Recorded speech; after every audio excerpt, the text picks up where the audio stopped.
சபரிமலை மாளிகைப்புறத்தம்மன் கோவிலில் நடக்கும் பகவதி சேவை வழிபாட்டில் பக்தர்கள் திரளாக பங்கேற்றனர்.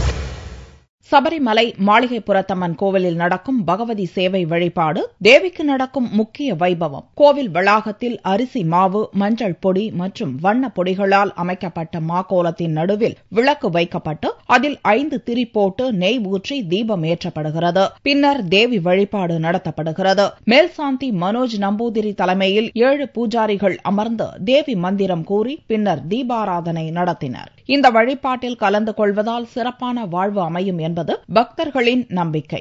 பகவதி சேவை வைபவத்தில் பங்கேற்கும் பக்தர்களுக்கு 2000 ரூபாய் கட்டணம் நிர்ணயிக்கப்பட்டுள்ள நிலையில் பலர் ஆர்வமுடன் பங்கேற்றனர். മാളികപ്പുറത്ത് നടത്തുന്ന ഒരു വലിയ കർമ്മമാണ് ഭഗവതി സേവ. ഇത് എല്ലാവർക്കും ഐശ്വര്യം ഉണ്ടാവാനും സമസ്ത ലോകർക്കും നന്മ ഉണ്ടാകുന്നതിനും മാത്രം ചെയ്യുന്നതാണ്. മാളികപ്പുറത്തമ്മയുടെ പ്രധാനപ്പെട്ട വഴിപാടാണ് ഭഗവതി സേവ. ഒരു പ്രാവശ്യമെങ്കിലും ഒരാൾ ചെയ്താൽ ഏറ്റവും നന്നായിരിക്കും. വളരെ അഭിവൃദ്ധി ഉണ്ടാവും, നന്മയുണ്ടാവും, മാളികപ്പുറത്തമ്മയുടെ അനുഗ്രഹം ഉണ്ടാവും. இந்த சிறப்பு வழிபாடு தினமும் இரவு 7 மணி முதல் 8 மணி வரை நடக்கிறது.